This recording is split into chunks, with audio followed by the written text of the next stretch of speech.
Deus abençoe vocês, meus amados. Muito obrigado pela presença. Louvado seja o nome de Jesus. Meus amados irmãos,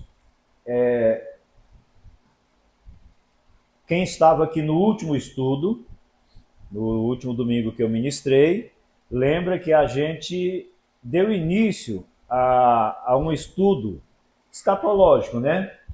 Sobre as profecias que se iniciam ali no capítulo 2 e passam pelo capítulo 7, mais especificamente o capítulo 7 do livro de Daniel. E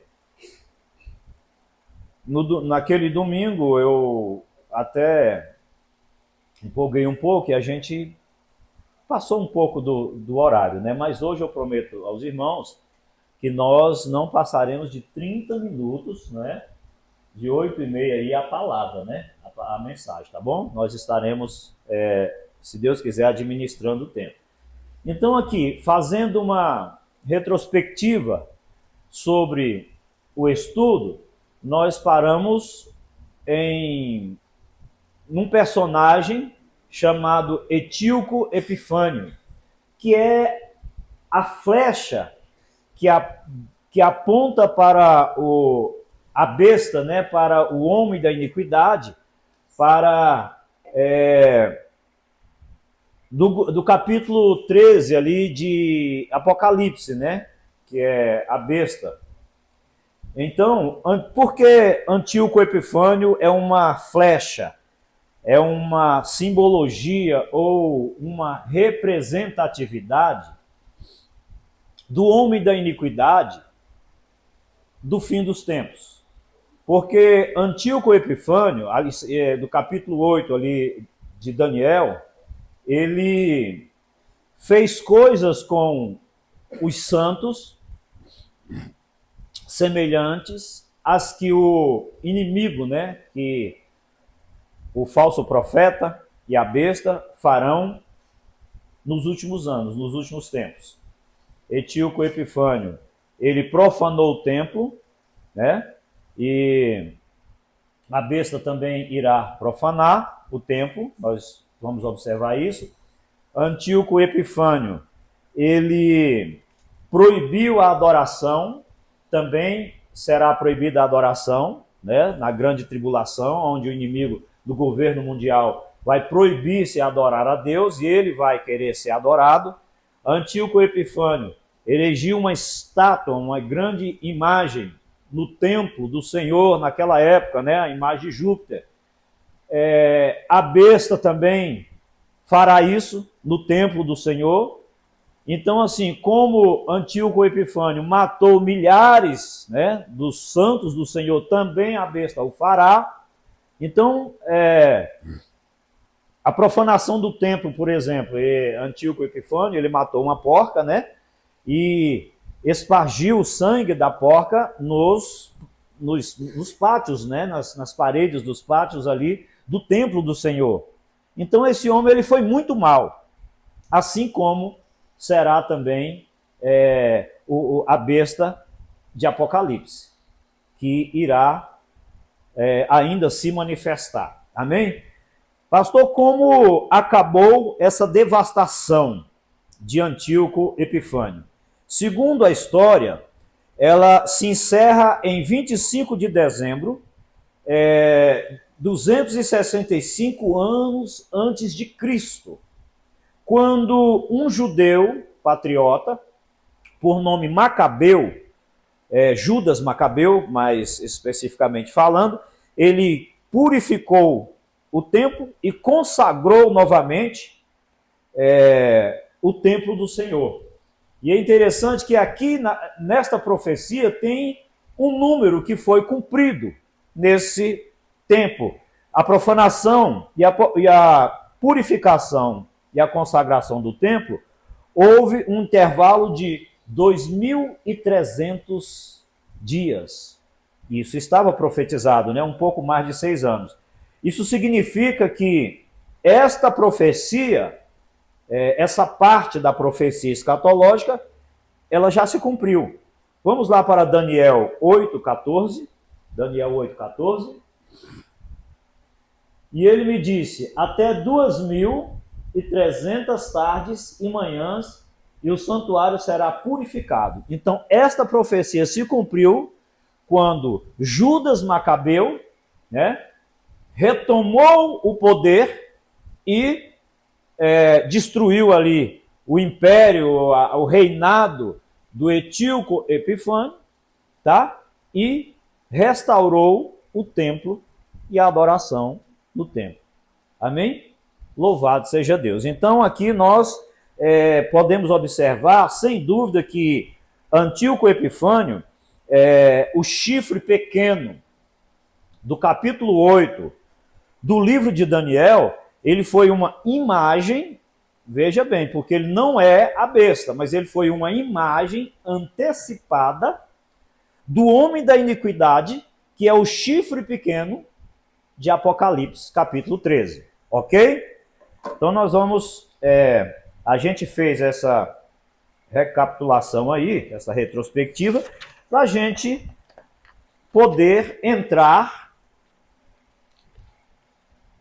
Eu ainda sou do papel, né? Eu não consigo acompanhar ou conseguir ministrar com o notebook. Tem tudo lá, tudo certinho, mas gosto muito do papel.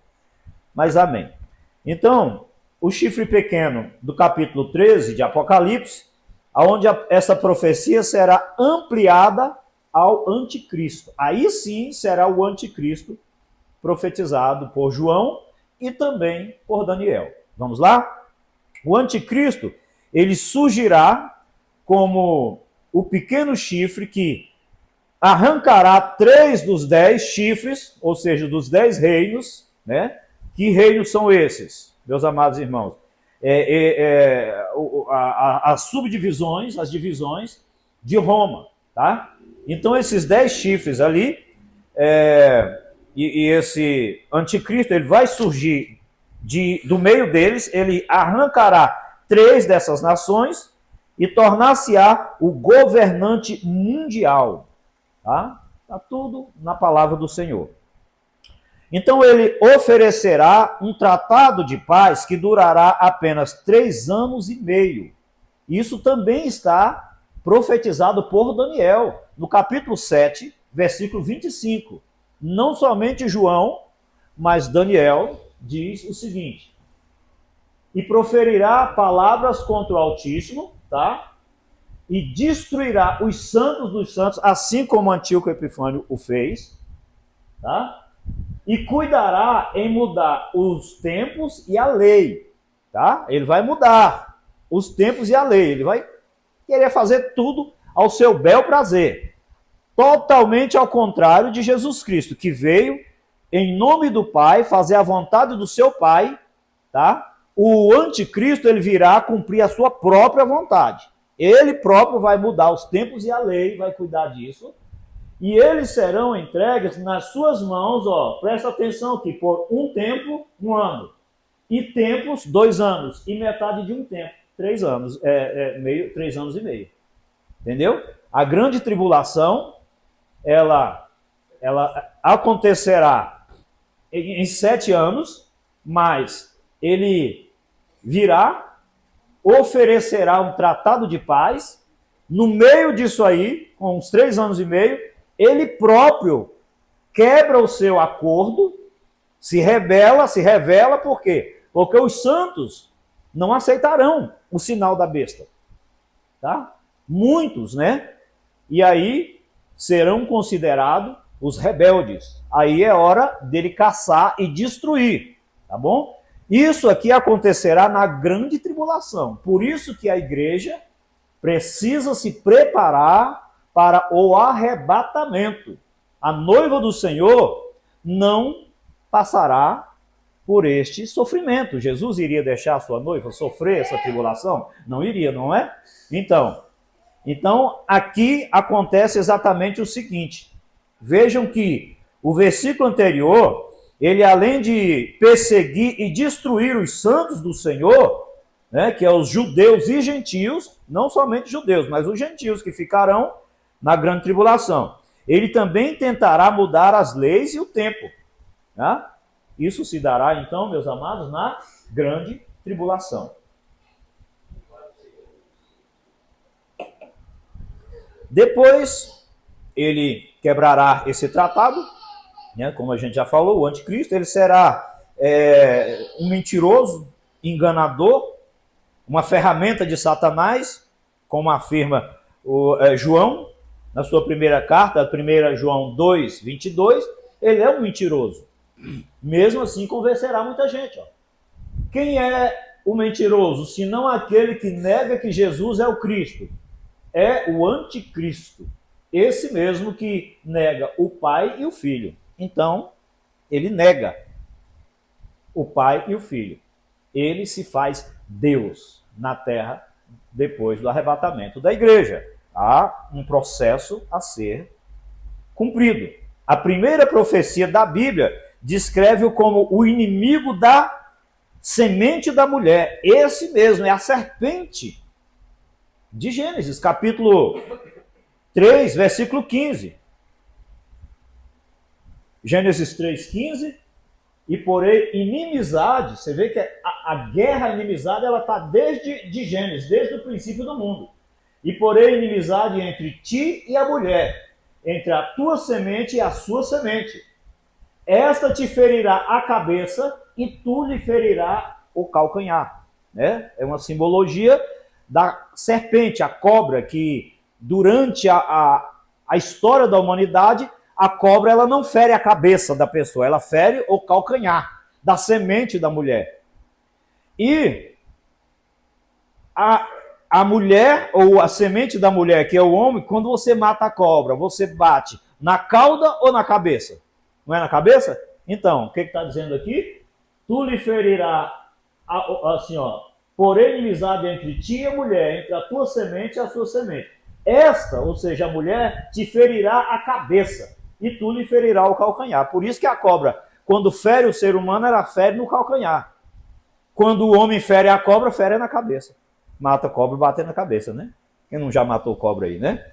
Tá certo? Então, é isso. Então, ele é esse inimigo. Mas Daniel também profetiza. Daniel 7, 8 fala deste chifre pequeno. Daniel 7, 8. Estando eu considerando as pontas, eis que entre elas subiu outra ponta pequena, diante da qual 3 das pontas primeiras, vê que ele destrói 3 reinos para estabelecer o seu reinado, tá? Das pontas primeiras foram arrancadas. E eis que nessa ponta havia olhos como olhos de homem e uma boca que falava grandiosamente. Ou seja, as blasfêmias, as mentiras que serão faladas na grande tribulação para convencer a humanidade. E vai dizer que toda a violência, todo o mal da humanidade acontece por causa de Cristo. Ele vai falar isso, vai blasfemar contra Cristo, contra o Espírito Santo, contra Deus. Ele se fará Deus e dizer que ele é que vai estar certo. Ele é que é o Deus. Né? Ele é que é o Messias ali esperado, né? Ou praticamente ali, ok? Então, meus queridos, em Daniel, capítulo 9, versículo 25, diz que um povo viria para destruir Jerusalém e o templo. Então, os romanos cumpriram essa profecia em 70 anos depois de Cristo. Assim, o príncipe que virá, em 9:26, virá do Império Romano renascido. Vamos lá para Daniel, 9:26, 25, né, meu filho?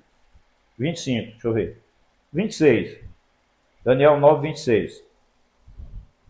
E depois de 72 semanas, será tirado o Messias, isso foi naquela época, e não será mais. E o povo do príncipe que há de vir destruirá a cidade e o santuário, e o seu fim será como uma inundação, e até o fim haverá guerra. Então, haverá guerra. Então, estão determinadas as assolações, que é chamado as assolações. Agora, meu filho, o próximo versículo que eu havia pedido foi 9:26, né? Ok.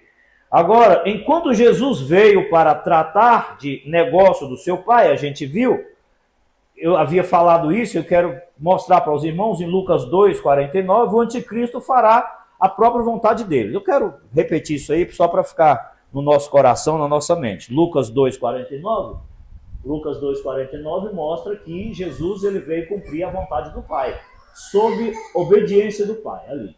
E ele lhe disse: por que é que me procuráveis? Não sabeis que me convém tratar dos negócios do meu Pai? Então Jesus veio tratar dos negócios do seu Pai. Agora veja a besta então. Já que a gente tinha falado isso, deixa eu mostrar os versículos. Daniel 11:36. Só para a gente partir para o próximo ponto.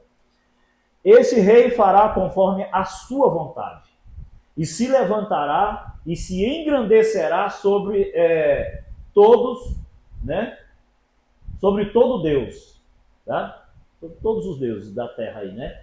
Então, e contra o Deus dos deuses falará coisas incríveis e será próspero, até que a ira se complete, porque aquilo que está determinado será feito. Então, ou seja, como diz que ele será próspero, é porque ele vai governar mesmo. Ele vai governar. Ele vai governar por esses 3 anos e meio, ou por 7 anos. Só que se rebelará aos 3 anos e meio. Mas ele vai governar. Será um governo. Não pensa que será apenas uma simbologia. Ele vai governar. O mundo, ele vai ser o governo mundial, um governo só. E todo mundo vai ter que obedecer.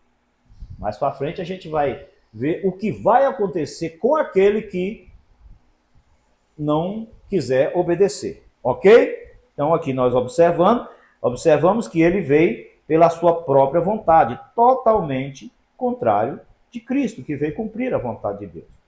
Embora as pessoas tenham rejeitado a alegação de que Jesus era o Messias, que veio em nome do Pai, os judeus um dia aceitarão o anticristo que virá em seu próprio nome. Isso é terrível, mas infelizmente vai acontecer. Eles rejeitaram o verdadeiro Cristo e vão aceitar o falso Cristo. Por isso os judeus sofrem tudo que sofrem. Isso está em João 5:43. João 5:43. Eu vim em meu nome, né? Eu vim em nome de meu Pai e não me aceitais. Se outro vier em seu próprio nome, a esse aceitareis. Então Jesus profetizou. Agora você imagina, Jesus Cristo veio para os judeus, chegou a ponto de chorar sobre Jerusalém, quando ele chega diante de Jerusalém e diz: Jerusalém, Jerusalém,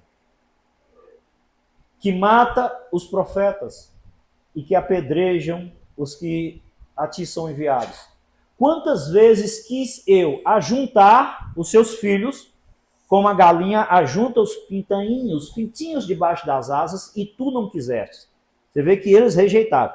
Então eles rejeitaram o Cristo de Deus e vão aceitar o falso profeta, a besta, como se fosse o Cristo Messias. Aí vocês tiram assim: pastor, por que Israel sofre tanto? A gente viu só um homem, por nome Hitler, matou 6 milhões de judeus. A gente viu um homem por nome Antíoco Epifânio, matou milhares e milhares de judeus. Pouco tempo a gente viu aí eles invadindo, pegando crianças judaicas e cozinhando em micro-ondas, porque eles rejeitaram o Salvador. Chega hoje em Jerusalém, né?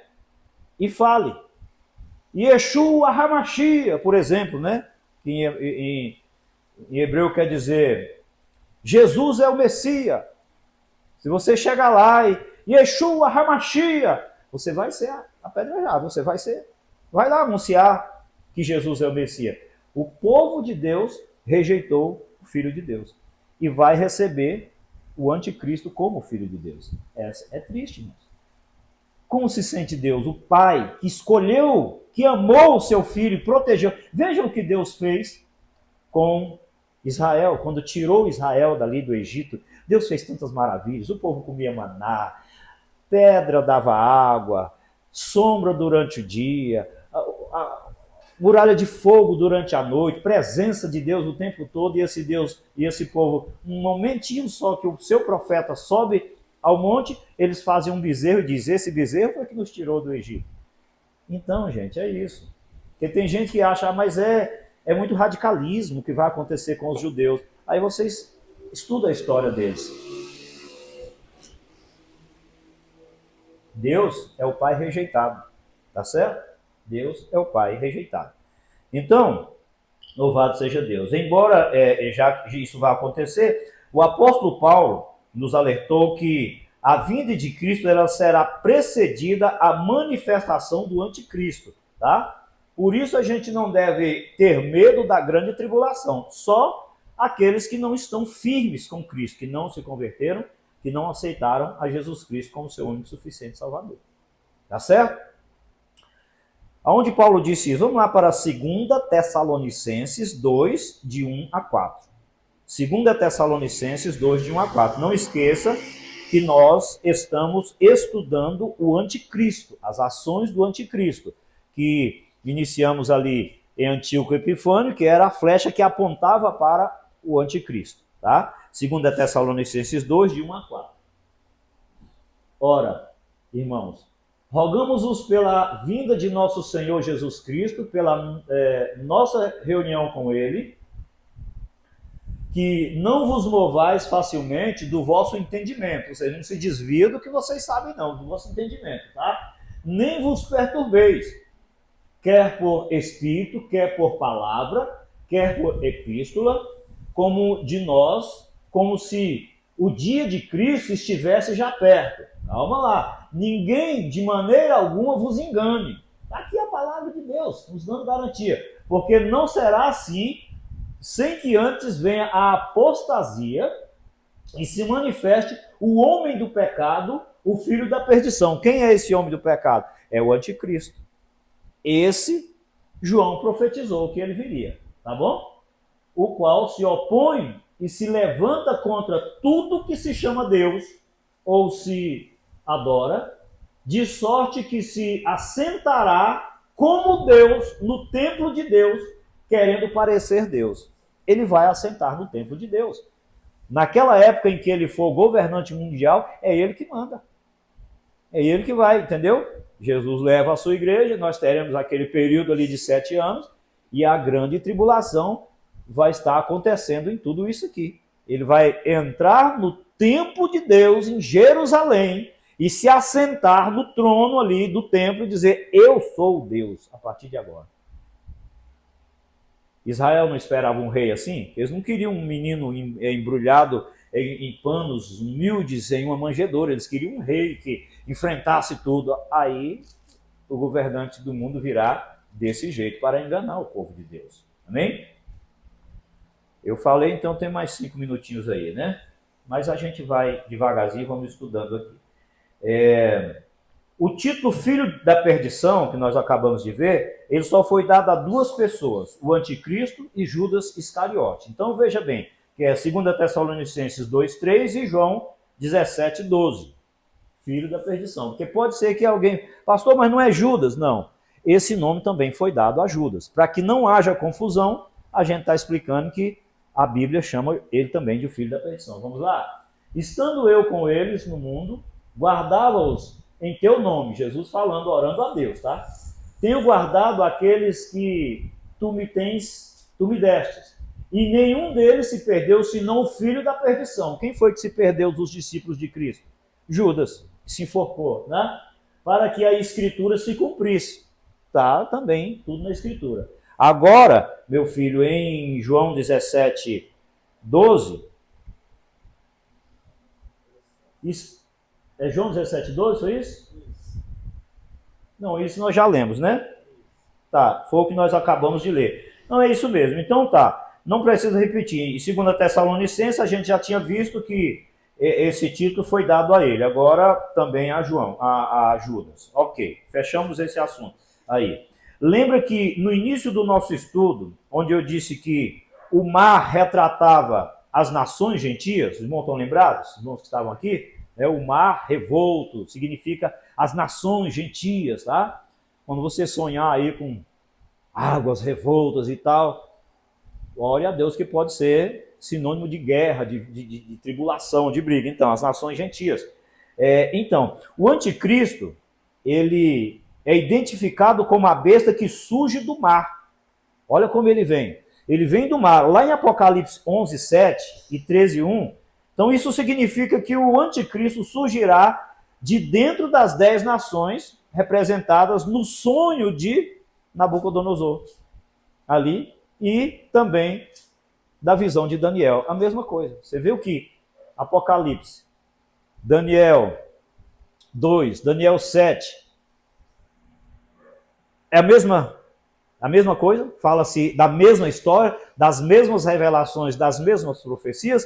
Então, Apocalipse 11, 7, diz assim, ó, e quando acabarem o seu testemunho, a besta que sobe do abismo, tá? Dos mares aqui, algumas traduções, lhes fará guerra e os vencerá e os matará. O pessoal que vai estar na grande tribulação, não adianta tentar lutar contra a besta, não, ele vai morrer. Ele vai vencer e ele vai surgir aqui do mar. Ainda a gente pode ver Apocalipse 13, 1. E eu pus-me sobre a areia do mar, você quer João contando sua visão, e vi subir do mar uma besta que tinha 7 cabeças e 10 chifres, e sobre os chifres 10 diademas, e sobre as cabeças um nome de blasfêmia. Aí você imagina, né? Tem como projetar aquela besta aí com 10 cabeças aí, aquela coisa horrível, meu filho? Então, observa aí. É semelhante isso, né? Agora é assustador, né? Algo sair assim, uma visão. Essa era a visão que João tinha para simbolizar ali os 10 chifres ali, as 10 nações que nasciam. Então, vamos supor aqui, que besta é essa? O Império Romano. Aí quem são esses chifres? As 10 nações. Os 10 chifres. Vocês podem imaginar? Porque não se engane. Nós vamos falar depois, terminando, da segunda besta, tá? Que sai também das águas para unir-se à primeira besta, que será ferida na cabeça. E aí vocês vão ver essa dupla, o que é que eles vão fazer com o povo de Deus. Então, Deus abençoe. No próximo estudo a gente vai, se Deus quiser, entrar nessa parte. Que Deus abençoe os irmãos.